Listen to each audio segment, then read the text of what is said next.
Welcome to the Resilient Faith Podcast. I'm Frank Strickland, your host, and I'm excited to have you here. We are going to be going through a lot of things that I think will be interesting to you.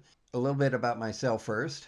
I am a geologist and a father of five and grandfather of 14 grandchildren. And it's basically, I have been walking with Christ now for over 50 years. And I'm excited to share with you some of the lessons I've learned over the years, and some of them very hard, ones that come at a very high cost. And so hopefully I can prevent you from having that same kind of cost. So I have a heart for people. I really enjoy working with guys and helping them in their walk with God. I used to be a nav staff, and the navigators are their main claim to fame is discipling people. And so um, I'd like to share some of that during the podcast and some of the things that I've picked up on that. Um, I wish we could be eye to eye, because what I really enjoy is looking people eye to eye and interacting and responding. And so this is going to be a little difficult because I won't be able to get the feedback from you that I would normally get. So you'll have to put up with that. But at the same time, I think this is going to be a very valuable way of communicating. One thing about the times that we're living in, they're desperate times. I don't think anybody can argue with the fact that it's different. America feels different. We've gone through a series of time here where there's anger that we've never seen before. There's fear like we've never seen before. And those two are areas that the Bible has a lot to talk about. And so I would like to share some of those things in a future podcast and drill down into those and see, how do we deal with that? How is that something that either can be a problem or it can actually be an opportunity? And so we'll look at the way of dealing with either side of that, the pitfall and the opportunity. A lot of people are struggling with, is God relevant right now? It just seems like, where is he? What's going on? Is there anything that the Bible has to say about the things that I'm struggling with myself? You hear a lot of stuff on the radio and even in sermons and so on, and it doesn't necessarily connect with where I really am. And so what I would like to do is kind of bring it down into the bottom shelf and help you to see that the Bible has answers. The Bible is not just an answer book, but it's a way of connecting with God and connecting with each other. And that the problems that we face are nothing new in the long run. They're things that people have dealt with all over the years. And so as a result, we can learn from that. But that isn't a very valued commodity right now, because a lot of the current thinking is that if it's old school. And there's some things that are old and dated, shall we say, but there's other things that are timeless, because people are the same. You're the same, I'm the same. And it doesn't matter whether we're in the first century or 21st century. We still tick the same. We still have the same pains and pain points and joy and so on. So I would like to communicate through this podcast that the principles in the Bible are timeless, because they're based upon people, not upon technology, not upon events that are going on. In fact, the events are just kind of recycled. It says in Songs of Solomon, there's nothing new under the sun. And so a lot of the things that we think are nobody's ever gone through, it's only because we're going through them, and not necessarily that it's uncommon. And so we want to look at those things. And I would also like to bring a perspective into it that only comes with time. In my men's group, they call me OG. And originally, for a couple of weeks, I thought that meant old guy. And in fact, especially when one of the other guys is called YG, I think, well, okay, that's young guy. But I found out that actually it stands for old gangsta. and and basically the term there is somebody that is in the hood and has been around long enough that he can help the young guys coming up through the ranks get an idea of the ropes and how to do things and avoid pitfalls. And so it's kind of a term of endearment, and I really value that. And so um, what I would like to do is use this podcast to pass on some of these insights that I found that work in virtually every context. And I think you will find out that having the perspective of somebody who's been there, done that, learned the hard way, winnowed through the lessons, that this will help us to come to a point where you don't have to learn the hard way.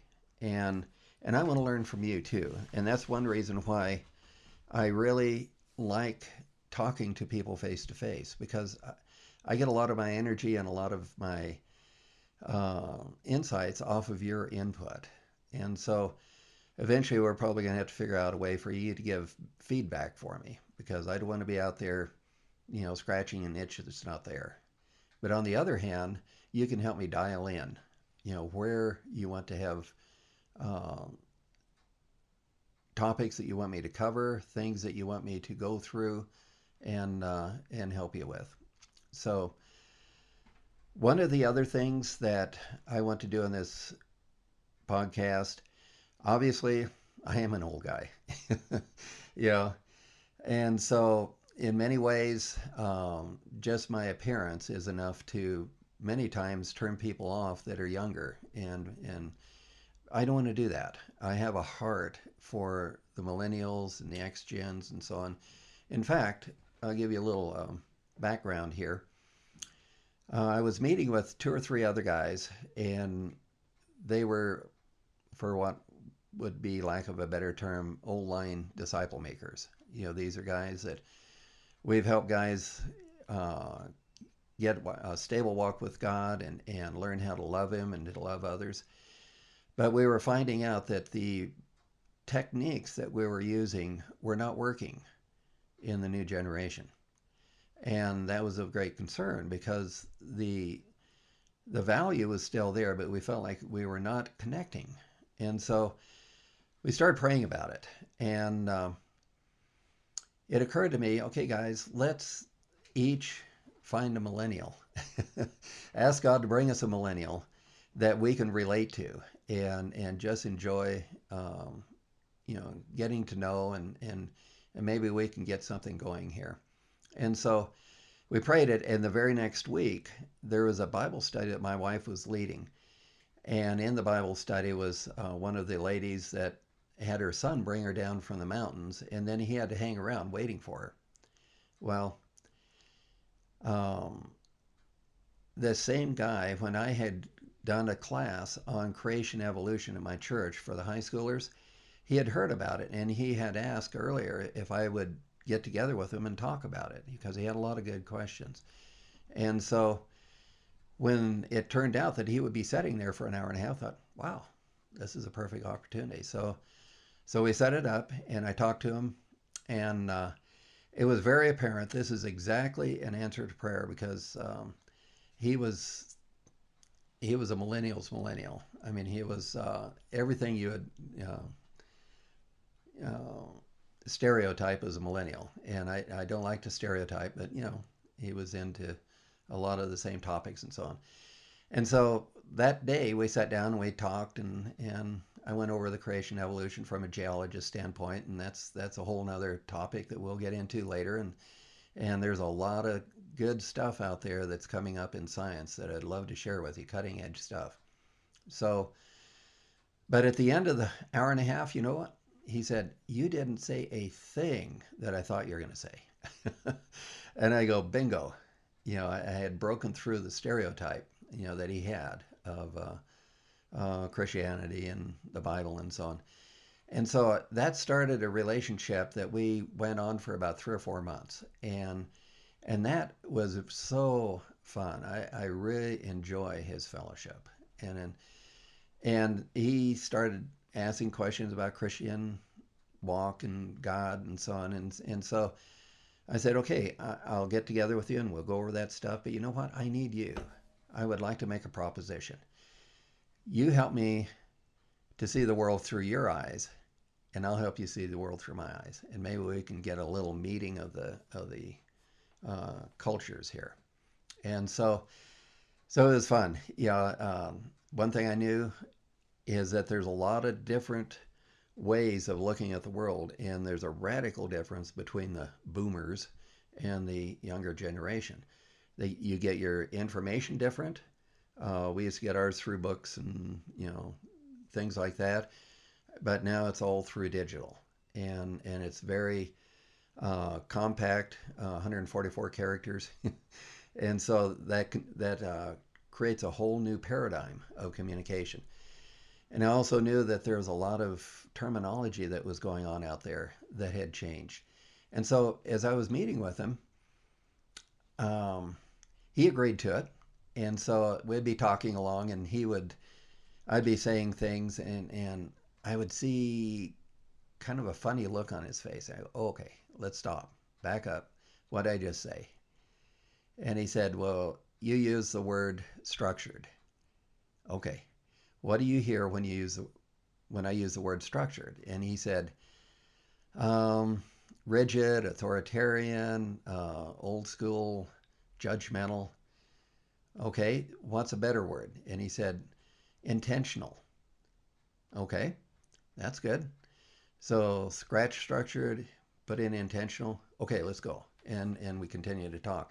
And I kept doing that. Whenever I'd see him kind of not connect, for lack of a better term, we'd unpack that. And so that's what I'd like to do here, is to get in your shoes if you're the younger generation, or if you're the older generation, get you into the other shoes. And both ways, because I think this is a two-way street. Um, the older generation does have things to share because, face it, we've been there. Um, in 1 Corinthians 10:13, it says, there's no temptation taking you but such as is common to man. There's nothing that I face or you face that hasn't been faced by millions of guys and gals before. And so with that insight, the trick is to communicate that in a fresh way. And so that's what I would hope to do here. Okay, if you'll notice in the intro, there is actually two parts to this podcast. There's the desperate times, and we've touched on that, and we'll be touching on that more in the future. But the other side I would like to touch on right now is the resilient faith. Now, how did I come up with that? As I've been thinking about the podcast and trying to give it a form, there's a couple of people that have encouraged me to do this, and they have seen things over the years that they thought, man, that's something that other people need to know and hear about. And so they've been willing to, put up the skin to make this possible. And so the desperate times is really where we live. The resilient faith is where we want to go. Because the resilient faith, to me, speaks of a Christian walk that is stable. One guy described most of the world having their feet firmly planted in midair. And I think that's why most people kind of feel like right now is just, okay, where's something solid I can stand on? And so what I want to do is propose that there are places that we can take a stand on, that we can grasp onto, and it will give us a stability to look at the rest of the environment around us. It's kind of like the difference between being in a light boat in a storm, or being on the shore, or even in the lighthouse. And so the resilient faith, what I want to do is introduce to you the concepts that there are genuine answers in the Bible, not just cliches, not just feel-good isms and so on, but real answers. And these things are so valuable that um, it's just a shame that they're not better known. And a lot of those come through trial and error. You find out what works and what doesn't, and that's where I come in.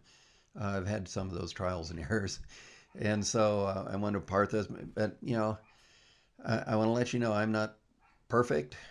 You'll find that out. I've made my mistakes, but in the Christian life, one of the beauties is that you start over new every morning. And in fact, there's a verse about that. The mercies are new every morning. Great is thy faithfulness. And so, whatever happened the night before or the day before, you get up in the morning, you confess it, and it's a clean slate. And the world knows nothing of that. A lot of times they carry baggage with them from year to year to year and have no idea how to get rid of it. And so we want to do that, but also a vision for the future. You know, God wants us to be free and to live a life of freedom, not on the outside, but on the inside. A freedom from guilt, a freedom from fear, a freedom from anger, a freedom to enjoy other people and his creation.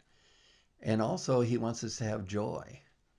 And joy is thought of as when everything's going right around you and then you're happy. Well, happiness and joy is two different things. Joy comes from the inside, and it's deep, and it is so satisfying. And once you experience it, there's nothing like it. And so I would like to explore, how do we get joy in our lives? Real joy that the world can't take away, our circumstances. And so those are some of the things that on the resilient faith side of it, I'd like to go into, and some of the areas that we'll be looking at. I want to have a separate series from this where I'll be investigating living Bible study. And this is where I want to teach you how to get into the Bible and feed yourself. So you don't have to go to sermons, don't have to go to books, don't have to go to somebody else's pre-digested material. There is so much in there that's on the cutting room floor when somebody gives a talk. I mean, in our men's group, we've been going through this. And actually, it's taken us an hour and a half to go through a single verse, and we still feel like we've skimmed the surface. I'll teach you how to do that, how to view the Bible from a 10,000 foot level, from a Piper Cub 500 foot level, getting down to walking the streets, and then eventually buying a house there and living. And that's where you really begin to understand the Bible, because you begin to see it up close. You begin to see the value of the different aspects. And so, but that's a process, and that's down the road. I would also like to introduce you to God. Every problem in the Christian life can be traced back to a misunderstanding of some attribute of God. So the answer is to get to know the guy. Get to know who he is. God is amazing, and he's got things that I didn't even know about till I started digging into it. His faithfulness, his love, his justice, his mercy, his sovereignty, his power, his ability to do things that are beyond anything that I can imagine. And so as you get to know God and you begin to find out exactly who he is, and especially as expressed in the person of Jesus Christ, then we really begin to enjoy the Christian life. And we're not on that lifeboat. And so this just kind of touches the surface. There's a lot of things that I'd like to talk to you, but it's getting long. So come back. I think next time you'll find out that we'll hit the ground running and have something that you can apply right away. Okay, thanks for showing up. If you like this, share it. Punch the button down below, the like button, and tell your friends about it. I've enjoyed having you here, and we look forward to the next time. Thank you.